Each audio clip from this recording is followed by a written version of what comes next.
The operation President Trump planned was bold, and it was brilliant, showing the world that American deterrence is back.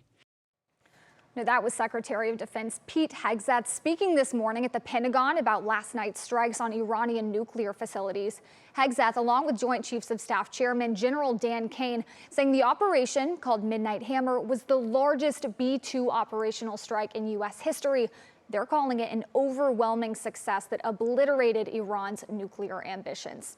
The airstrikes are the first time the United States has conducted a direct military attack on Iran, and they further escalated a military conflict between Iran and Israel that began on June 13th. NBC's Matt Bradley has more from Tel Aviv.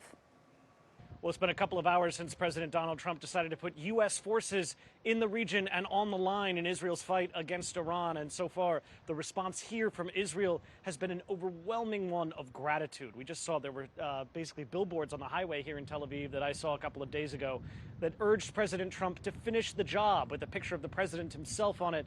Already this morning, we've seen pictures. Those billboards have changed over to "Thank you, Mr. President." And we heard similarly fulsome praise from Prime Minister Benjamin Netanyahu of Israel. He came out and he was almost restraining his glee, seeing how the president had weighed in. We also heard this from top ministers, one from the energy and infrastructure minister saying that President Trump was probably one of the best friends of the Jewish people ever.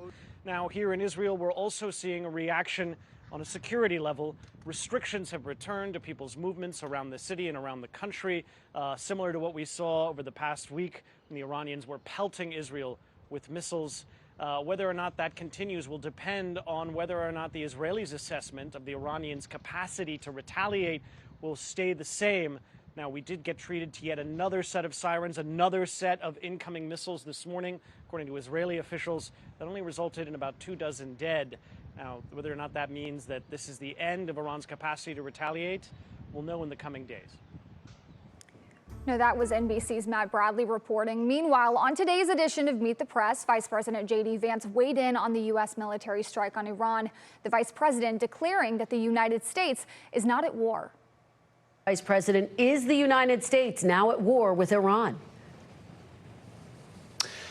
No, Kristen, we're not at war with Iran. We're at war with Iran's nuclear program. And let me just say, Kristen, that we're incredibly grateful and proud of the American Air Force pilots who did an incredible job last night. The operation was really extraordinary. These guys flew from Missouri. They didn't land a single time. They dropped 30,000-pound bombs on a target the size of a washing machine, and then got back home safely without ever landing in the Middle East or ever stopping, other than to briefly refuel. And of course, they did that in the air. So it's really an incredible operation, a testament to the power of American military. And in the wake of those bombings, the Department of Homeland Security is now warning of heightened threats in the U.S.